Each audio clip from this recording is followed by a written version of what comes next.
اگر آپ نے ابھی تک ہمارا چینل سبسکرائب نہیں کیا تو ابھی سبسکرائب کریں اور بیل آئیکن کو کلک کر کے ہماری لیٹسٹ ویڈیوز کے بارے میں اپڈیٹ جانیں۔ نرم نرم ہونا تو پھر بات اچھی بھی اچھی لگتی ہے۔ غافل قوم کو پھر بیدار کرنے کے لیے بانگ درہ ہی ہونا چاہیے، ایک گھنٹی ایسی ہو کہ سوتا ہوا اٹھے۔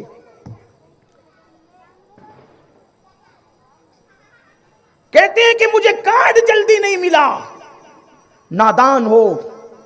اللہ کے رسول علیہ السلام کے تو صحابہ ایسے بھی تھے جنہوں نے اپنے خود کے نکاح میں ان کو نہیں بلایا، حضور کو نہیں بلایا، مدینہ منورہ میں رہ کے حضور کو نہیں بلایا۔ میں کہتا ہوں اصحاب مصطفیٰ سے زیادہ حضور سے عشق کون کر سکتا ہے؟ واللہ ہم سنیوں کا عقیدہ ہے جتنی محبت اصحاب مصطفیٰ نے حضور سے کی ہے کوئی کسی سے محبت کر ہی نہیں سکتا۔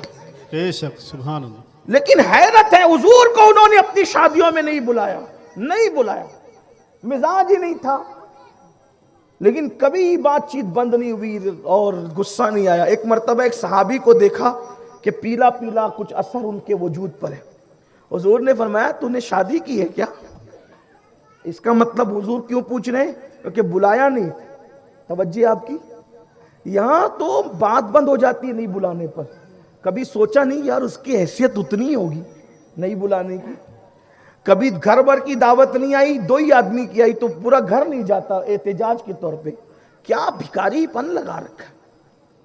اسلام سمجھو، صرف جمعہ کی 2 رکعت تمہیں مسلمان نہیں بنا سکتی۔ گوشت و انڈا مچھی کھا کر صرف مسلمان نہیں بن سکتے، یا کوئی مخصوص عضو کی تراش خراش کی بنیاد پر صرف مسلمان نہیں بن سکتے۔ جب تک رسول اللہ کے دین پر نہیں چلو گے اس وقت تک کہ اسلام تک پہنچ نہیں سکتے، خدا تک پہنچ نہیں سکتے۔ قرآن و سنت والے مسلمان بنو، صرف داڑھی ٹوپی لباس یا کسی عضو کی تراش و خراش یہی جنت میں نہیں لے جائے گی۔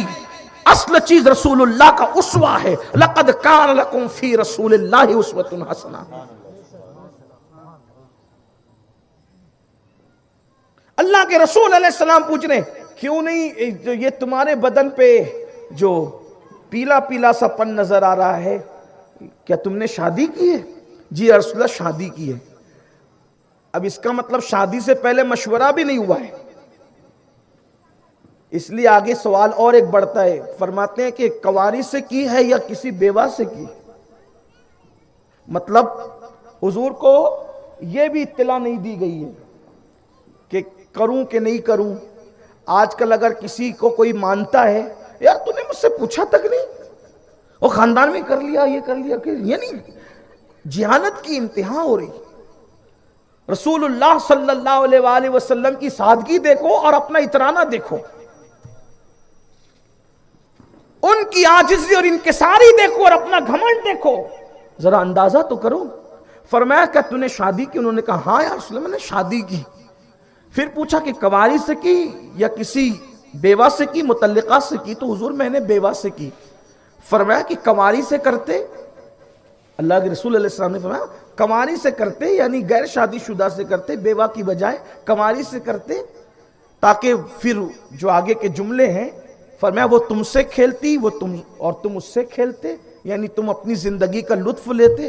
اس کے رسول اللہ میرے گھر میں میری چھوٹی بہنیں تھیں، اس لیے مجھے کسی بڑی عمر تجربہ کار عمر کی عورت کی ضرورت تھی، اس لیے میں نے بیوہ سے نکاح کیا۔ اس کا مطلب یہ ہے کہ حضور کو یہ بھی اطلاع بظاہر نہیں دی گئی کہ بیوہ سے کر رہے ہیں یا جو ہے وہ کنواری سے کر رہے ہیں، نکاح کب ہو رہا ہے، نکاح کون پڑھا رہا ہے، یہ سب کچھ حضور علیہ الصلوۃ والتسلیم کو بظاہر جو ہے وہ حضور کو دعوت نہیں دی گئی، لیکن ماتھے پہ شکن نہیں، حضور نے دعا دی ان کو۔ مدینے میں ہی رہتے ہیں، ایک ہی محلے میں رہتے ہیں، اور اس وقت کا پورا مدینہ منورہ اتنا تھا جتنا آج پورے احاطے پر مسجد نبوی شریف ہے، بس اتنا ہی پورا مدینہ منورہ تھا۔ لیکن ایک تو یہ تھی، اصحاب رسول کا خیال تو یہ تھا، نمبر 1 کہ وہ پہلی بات تو اتنی بھیڑ اکٹھا کرتے نہیں تھے جیسا کہ آج ایک رسم ہو گئی ہے۔ نمبر 2 کہ وہاں حال یہ تھا کہ ان کو اپنی خواہش سے زیادہ کہ میرے گھر حضور نکاح میں آئے، میرے گھر حضور میت میں آئے، میرے گھر حضور جنازہ پڑھانے، اس سے زیادہ ان کو یہ تھا حضور کو تکلیف نہیں ہونا چاہیے، حضور علیہ السلام کو تکلیف نہیں ہونا چاہیے، ہم خود ہی کر لیں گے، حضور کو تکلیف نہیں ہونا چاہیے۔ یہاں تو یہ ہے کہ اگر پیر صاحب دعوت میں نہیں آئے تو لوگ بیعت توڑ دیتے ہیں،